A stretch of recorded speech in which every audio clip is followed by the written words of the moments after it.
Eso sí, ayer hablábamos del caso Guerrero, perdón, yo sé que te atravieso así como una daga el hígado cuando hablo de Carlos Marín, pero ya encontré la columna que escribió para Milenio y me parece alucinante, porque, bueno, Sósimo Camacho, Vicente Serrano se ponen a dialogar sobre la situación muy compleja, con tintes sociales, migratorios, tantas cosas, mi querido Sósimo. Y bueno, pues déjame plantear esto que escribe en Milenio, precisamente Carlos Marín, porque habla de Guerrero, pero defiende a García Luna y a Valdés, el que fuera director del CISEN. Dice: la desgracia de Guerrero, centrada estos días en la capital Chilpancingo, es muestra escalofriante de la descomposición generalizada en amplias regiones del país. Cuando no es en Michoacán, Zacatecas, Guanajuato, Colima, Tamaulipas o Sinaloa, la narcodelincuencia salta a Chiapas, Veracruz, Chihuahua, Baja California, Oaxaca, Sonora o el Estado de México. Esquizoides visiones morenistas, y se sueltan, ¿no? Hablando de todas estas cosas. Dice, esta visión social del crimen organizado fue lo que advirtieron en su momento personajes como García Luna y Valdés Castellanos. Y yo pregunto, don Carlos Marín, ¿es en serio? ¿Y por qué no actuaron? O, ¿por qué hoy que tú me dices, por ejemplo, que hay todavía grupos que forman parte del cártel de los Beltrán Leiva?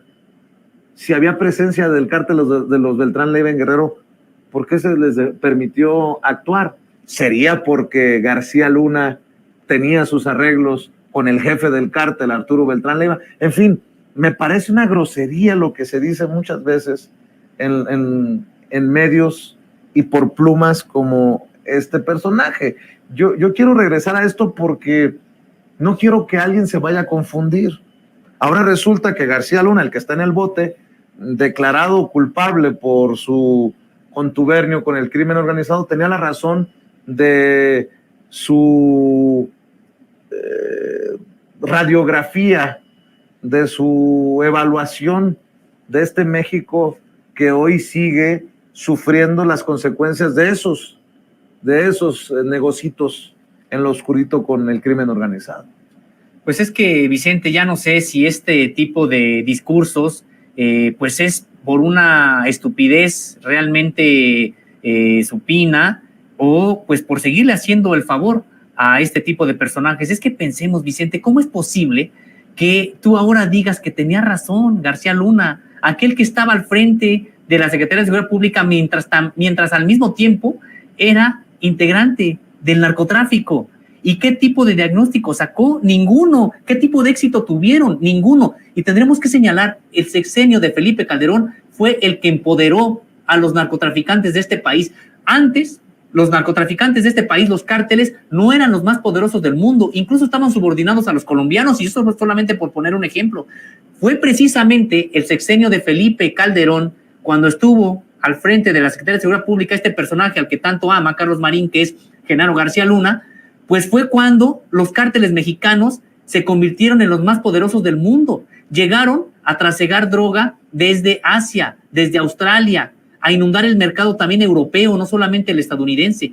El gran problema que estamos teniendo hoy, precisamente lo desarrolló Genaro García Luna, y también habría que hablar incluso de la propia responsabilidad que tuvieron este tipo de personajes, como el periodista que citas, y otros, que son los que siempre justificaron, los que fueron y hasta la fecha siguen siendo los que justifican a este tipo de personajes que como Genaro García Luna, que hoy está tras las rejas. Dice, durante el gobierno de Felipe Calderón se hizo pública una confidencia del director del Centro de Investigación y Seguridad Nacional, Guillermo Valdés, expresada en una charla que se suponía off the record con varios corresponsales extranjeros, que las bandas mexicanas del narcotráfico tenían bases sociales.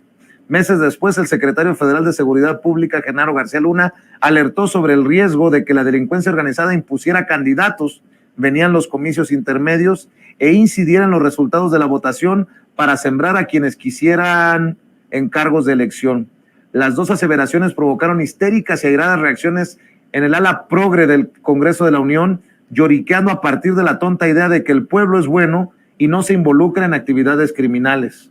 Antes de ambas advertencias, a principios de 2007, la Secretaría de la Defensa Nacional había hecho un diagnóstico alarmante de la efervescente narcoviolencia, hoy desatada con más fuerza que nunca, con detallada información de acciones delictivas de las bandas, la captura de criminales, la incautación de armas, drogas, vehículos terrestres, aéreos y marítimos. La nota principal de Milenio fue la revelación de aquel estudio y la presentó con el mismo título que la puso el Ejército: en riesgo la viabilidad del Estado mexicano.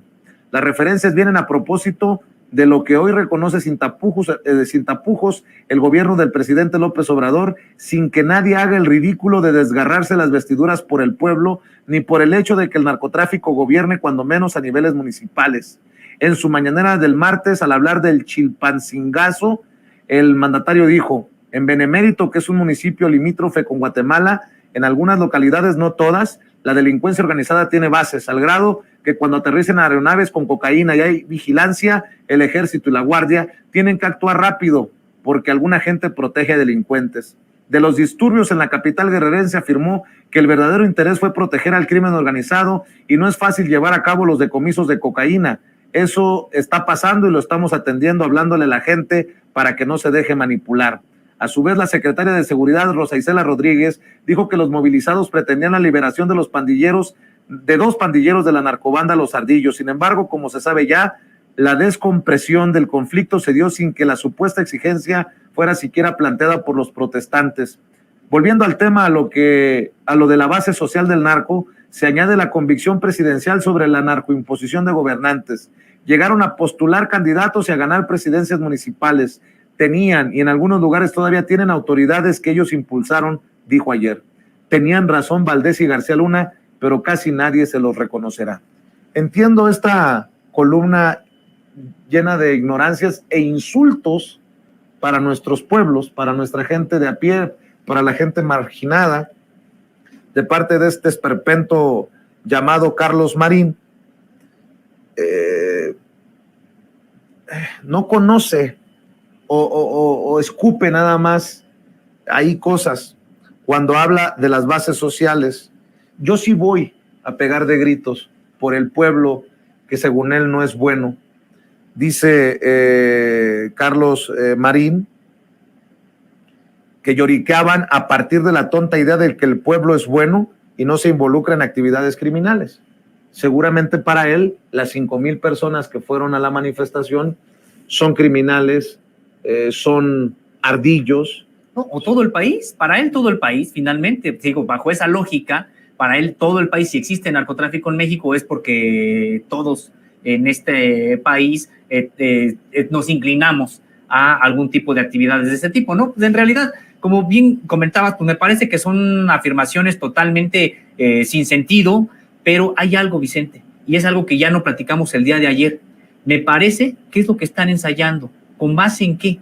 En lo que viene, en 2024. Hay que recordar que Felipe Calderón advirtió que podríamos entrar al proceso electoral más violento que pudiera haber, que puede haber mucha violencia en el próximo proceso electoral, y de hecho lo platicábamos la semana pasada y decíamos, pues es que parece que ellos son los que están advirtiendo que van a agitar, que van a hacer algún tipo de, donde pueden, este tipo de manifestaciones. Y me parece, Vicente, que pues sí, él enlistó lo que puede ocurrir incluso también en Chiapas, el narcotráfico, atacando a comunidades zapatistas, atacando a la policía también allá en Chiapas, atacando a determinados sectores como una suerte de provocar algún tipo de respuesta de uno o de otro actor, de quien se pueda.